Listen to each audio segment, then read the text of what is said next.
Python के इस session में आपका स्वागत है। पिछले सेशन में हम लोगों ने स्टार्ट किया था असर्शन। असर्शन एक टूल है, एक तरीका है जो आपको परमिट कर रहा है कि आप प्रोग्राम में अपने कोई कंडीशन, किसी पर्टिकुलर स्टेटमेंट की वैलिडिटी चेक करा सकते हैं और जब चाहें आप उसके बिना भी प्रोग्राम को रन करा सकते हैं। तो इसके बारे में हम लोगों ने बात की थी। आज हम देखेंगे कि असर्शन के जो ऑप्शंस हैं, कि पिछले सेशन में कहा गया था कि जब आप चाहें आप बिना असर्शन के प्रोग्राम को रन करा सकते हैं। आप उस स्टेटमेंट को स्किप कर सकते हैं बाय गिविंग -o। तो इस तरह से -o या -oo ऑप्शन के साथ जब आप उस प्रोग्राम को रन कराएंगे तो असर्शन वाला जो स्टेटमेंट है वो स्किप हो जाएगा। तो आज इसको रन करा के चेक करेंगे। और दूसरी बात, आज हम लोग एक चीज़ और देखेंगे, कमांड लाइन आर्गुमेंट्स कैसे दिए जाते हैं, कि कमांड प्रॉम्प्ट पे आप कैसे पाइथन के प्रोग्राम को रन करा सकते हैं। इससे पहले जो हम लोगों ने काम किया, अब तक जो हम लोगों ने काम किया वो स्पाइडर पे किया है। तो स्पाइडर एक तरह का IDE है, एक इंटीग्रेटेड डेवलपमेंट एनवायरनमेंट, जहाँ पे आपको सारी चीज़ें एक ही स्क्रीन में, एक ही जो आपको पूरा मिल रहा है, जो सेटअप पूरा मिल रहा है, उस पूरे सेटअप में आपको लेफ्ट साइड में जो दिख रहा है वो आपका स्क्रिप्ट मोड है, राइट साइड में आपको इंटरेक्टिव मोड दिखता है। तो सारी चीज़ें आपको एक ही विंडो में सब एक साथ कंबाइन करके दी जा रही हैं। तो एक और तरीका हो सकता है पाइथन के प्रोग्राम को रन कराने का, जिसको कहा जाता है कमांड लाइन आर्गुमेंट्स। तो आइए सबसे पहले हम लोग चेक करते हैं कमांड लाइन आर्गुमेंट को आप कैसे लेंगे, उन आर्गुमेंट को कैसे लेंगे और कैसे रन कराएंगे।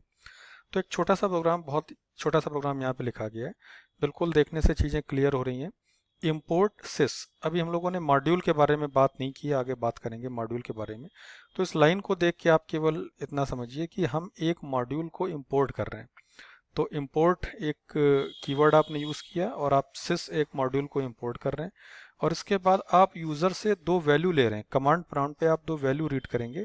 तो sys.argv1 एंड sys.argv2, ये दो वैल्यूज़ आप ले रहे हैं, उसको इंटीजर से टाइपकास्ट करके आप दो वेरिएबल a एंड b में स्टोर करा रहे हैं एंड आप उसका सम प्रिंट कर रहे हैं। उन वेरिएबल की वैल्यूज़ का सम प्रिंट करके आप कमांड प्रॉम्प्ट पे दिखाएंगे। तो अब ये इस प्रोग्राम को रन कराने का हमारे पास जो तरीका अब होगा वो कमांड प्रॉम्प्ट पे आप कैसे इसको रन कराएंगे। तो उसके लिए सबसे पहले आपको ये समझना होगा कि आप रन कराने के लिए क्या कमांड देंगे। इम्पोर्टेंट क्या है कि आप रन कराने के लिए क्या कमांड देते हैं। तो सबसे पहले देखते हैं कि आपकी किस डायरेक्टरी के अंदर पाइथन जो इंटरप्रेटर है वो है कहाँ। तो इसके लिए आप अपने कंप्यूटर को ओपन करिए, जहाँ भी आपने रखा है। फॉर एग्जांपल मेरे सिस्टम में वो सी ड्राइव के अंदर है। सी ड्राइव के अंदर एक फ़ोल्डर है यूज़र्स, यूज़र्स के अंदर एक फ़ोल्डर है HP, HP के अंदर एक और फोल्डर है अनाकोंडा 3। अनाकोंडा 3 को आपने ओपन किया तो इसमें आपको पाइथन का इंटरप्रेटर मिलेगा जिसका यूज़ करके हमें इस प्रोग्राम को रन कराना है। तो आपको यहाँ पे ये देखिए, ये दिख रहा है, ये पाइथन, एक पाइथन का एप्लीकेशन आपको दिख रहा है। तो इसका यूज़ करना है, तो आपको यही सर्च करना है कि आपका पाइथन इंटरप्रेटर कहाँ है, वो पूरा पाथ आपको पता होना चाहिए। तो आप देख रहे हैं कि सी ड्राइव में यूज़र्स HP अनाकोंडा 3, इतना पाथ डालने के बाद फिर आप ये कमांड दे सकते हैं पाइथन। और पाइथन कमांड देने के बाद एक स्पेस देंगे, पाइथन एक स्पेस और फाइल का नाम, जो आपकी फाइल का नाम आपने जिस नाम से सेव किया वो फाइल का नाम देंगे और स्पेस देखिए जो कमांड लाइन पे आपको आर्गुमेंट देने वो आप देंगे। तो हमेशा आपको पाथ याद रखना है कि आप इसको रन कराने के लिए आपको ये सर्च करना है कि पाइथन इंटरप्रेटर आखिर कहाँ है। तो हमने सर्च कर लिया पाइथन इंटरप्रेटर का पाथ, सी यूजर्स HP अनाकोंडा 3, और इसके बाद जिस फाइल को आप रन कराना चाहते हैं वो फाइल ये लिखी हुई है। उस फाइल का नाम है jkcmd.py। तो jkcmd.py फाइल को हम कॉल करेंगे, वहाँ पे वैल्यू देके इसका सम प्रिंट करेंगे। तो फाइल का नाम याद रखिएगा jkcmd.py। और एक चीज़ और ध्यान रखनी है कि हमने इस फाइल को उसी फोल्डर में बनाया है। आपको पाथ देने की रिक्वायरमेंट कहीं भी ना हो, इसके लिए हमने उस फाइल को, जो आप फाइल देख रहे हैं jkcmd.py, इस फाइल की लोकेशन भी देख लेते हैं। इसी फोल्डर के अंदर, सेम अनाकोंडा 3 फोल्डर के अंदर आप jkcmd, ये देखिए ये रखी हुई है, jkcmd.py फाइल भी यहीं रखी हुई है और पाइथन का इंटरप्रेटर भी यहीं है। तो दोनों सेम डायरेक्टरी में है, तो कोई पाथ देने की आपको रिक्वायरमेंट नहीं है। अब इसको रन कराने के लिए हमें सिंपल सा एक कमांड लिखना है, पाइथन। पाइथन इंटरप्रेटर हमने देखा इसी डायरेक्टरी के अंदर है। आपको इस डायरेक्टरी के अंदर जाना है। यहाँ कमांड प्रॉम्प्ट से हम वहाँ पे हम एंटर कर गए अनाकोंडा 3 में। अगर आप नहीं है यहाँ पे तो आपको आके एंटर करते हुए डायरेक्टरीज में यहाँ तक आना है, अनाकोंडा 3 तक। इसके बाद पाइथन के बाद आप एक स्पेस देंगे, पाइथन के बाद स्पेस देने के बाद आप उस फाइल का नाम देंगे जिस फाइल जो आपका पाइथन का सोर्स कोड है। तो सोर्स कोड का नाम रखा हुआ था jkcmd.py। इसके बाद कमांड लाइन पे दो आर्गुमेंट आपको देने हैं, क्योंकि आप अपने प्रोग्राम को फिर से देखें, दो आर्गुमेंट आपसे मांगे गए हैं कमांड लाइन पे, एक आर्गुमेंट 1 एंड एक आर्गुमेंट 2। इन दोनों को ए और बी में स्टोर करके इसका सम कराया गया है।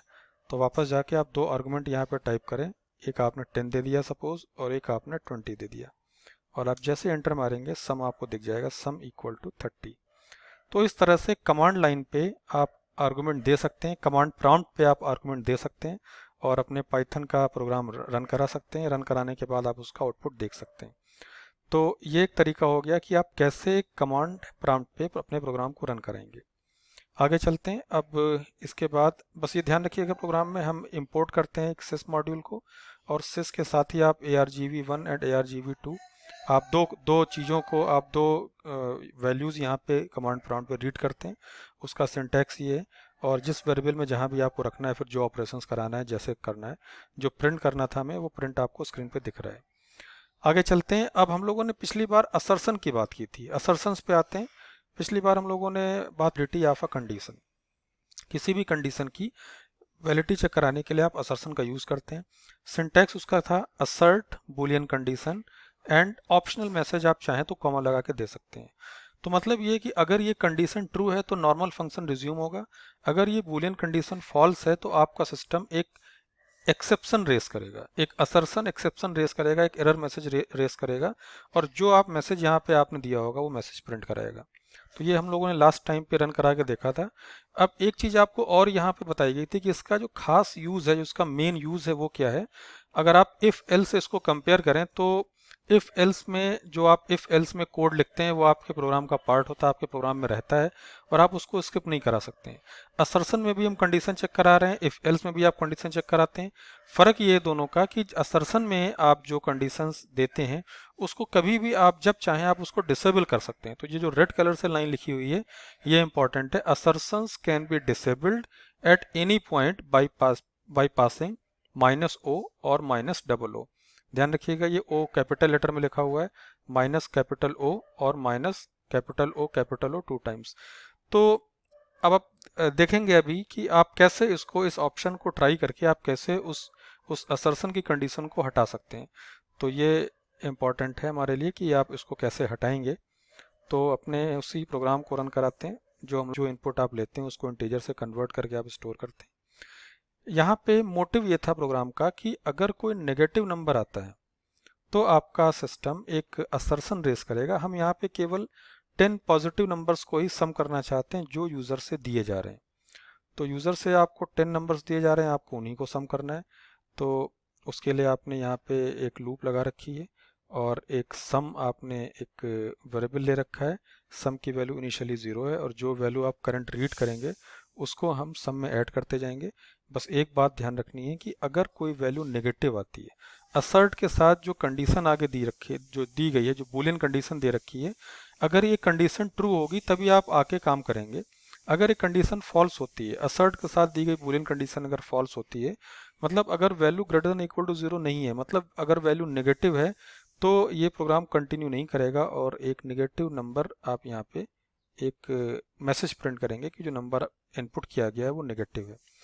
तो अब आप इसको दो तरह से रन करा सकते हैं। यहाँ पे असर्ट को यूज़ करने का जो ओरिजिनल बेनिफिट है वो आपको दिखेगा कि हम जब चाहें इस असर्ट वाली लाइन को आप डिसेबल कर सकते हो, यानी जब आप चाहें आप सारे नंबर्स को सम करा सकते हो। आप इस कंडीशन को हटा दीजिए, पॉजिटिव नंबर हो नेगेटिव नंबर है हम सारा सम कराएंगे, या आप चाहें तो इस लाइन को आप रखें। तो असर्ट के साथ जो कंडीशंस लिखी होती हैं वो स्किप हो जाती हैं, वो डिसेबल हो जाती हैं अगर आप इसको -o ऑप्शन के साथ रन करेंगे। तो आइए पहले इसको बिना -o ऑप्शन के साथ रन कराते हैं। अगर आपने बिना असर्ट के साथ अगर आप रन कराते हैं तो क्या होगा इस प्रोग्राम में, अगर कोई भी नेगेटिव वैल्यू जैसी दी जाएगी आपका प्रोग्राम टर्मिनेट हो जाएगा और एक एक्सेप्शन रेस करेगा। और अगर आप असर्ट के बिना इसको रन कराते हैं तो कोई भी नंबर दिया जाए नेगेटिव या पॉजिटिव, सबको सम करके यहाँ सम प्रिंट कर देगा। तो आइए स्टार्ट करते हैं इस प्रोग्राम को रन कराने के लिए। हाँ, इस प्रोग्राम का नाम याद रखना है, इट इज़ assert1.py। तो कमांड प्रॉम्प्ट पे आपको ये टाइप करना होगा पाइथन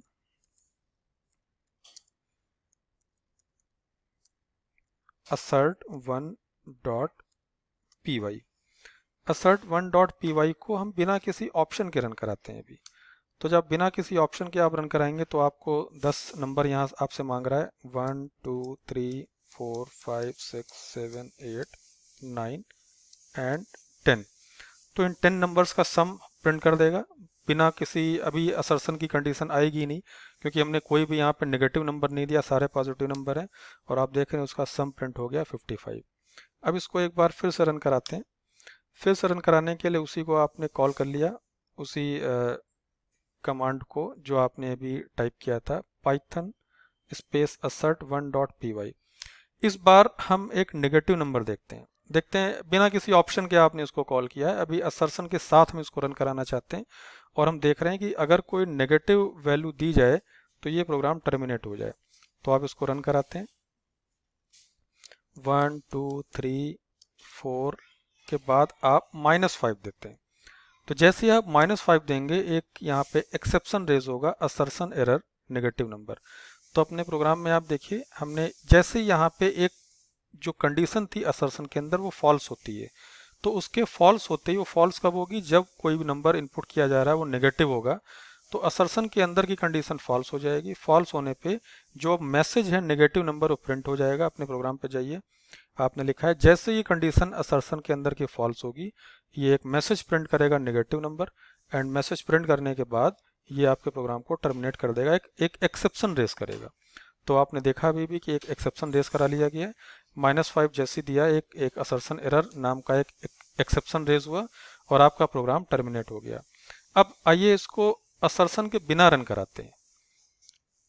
असर्शन के बिना जब आप रन कराएंगे तो आपको ऑप्शन देना पड़ेगा। देखिए ये आपका जो कमांड आपने लिखा था, आप पाइथन के साथ -o, आप -o ऑप्शन दे दिए। ध्यान रखिएगा ये ओ है, capital O, it's capital O minus capital O. तो जैसे ही आप ये ऑप्शन देंगे, आप इस ऑप्शन के साथ आप रन कराएंगे अपने प्रोग्राम को, तो असर्शन वाली जो लाइन है वो डिसेबल हो जाएगी। आप देखिए असर्ट के साथ जो आपने असर्ट कीवर्ड के साथ जो लाइन दी थी ये डिसेबल हो जाएगी। इसका मतलब क्या होगा कि कोई भी नंबर दिया जाए सारे के सारे आपको ऐड करने हैं, चाहे वो नेगेटिव हो चाहे वो पॉजिटिव हो। तो बिना कोड में कोई चेंज किए हुए केवल रन कराते समय आप एक ऑप्शन देके -O आप उस असर्शन की कंडीशन को डिसेबल कर सकते हैं। तो आप इसको रन कराते हैं, हम कुछ नेगेटिव नंबर भी दे सकते हैं, 1 2 3 से -10, 4 5 6 7 8 9। तो आप देख रहे हैं 10 नंबर हमने यहाँ पे दिए और इसमें से एक नंबर -10 है। तो इसके साथ भी इसने प्रोग्राम को टर्मिनेट नहीं किया, सारी वैल्यूज उसने रीड की, सिस्टम ने सारी वैल्यूज रीड की क्योंकि आपने -O ऑप्शन दे रखा था। तो जैसे ही आप इसको रन कराएंगे फाइनल वैल्यू देने के बाद ये देखिए उसका सम आ जाएगा 35, यानी माइनस वैल्यू को भी -10 को भी इनकॉर्पोरेट किया गया है। तो आप देख रहे हैं कि आपके पास ऑप्शन है कि जब आप चाहें तो -O या -O देंगे तो भी सिस्टम यही काम करेगा। तो -O के साथ आपने असर्शन की कंडीशन को डिसेबल कर दिया। तो उसी प्रोग्राम में आप बिना प्रोग्राम में चेंज किए हुए केवल रन कराते समय ऑप्शन को दे के आप असर्शन की कंडीशन को इनेबल या डिसेबल कर देते हैं, जो इफ एल्स के साथ आप नहीं कर सकते हैं। तो ये था असर्शन के बारे में, उसका जो आउटकम था वो हम लोगों ने देखा। तो आज के सेशन में इतना ही। Thank you.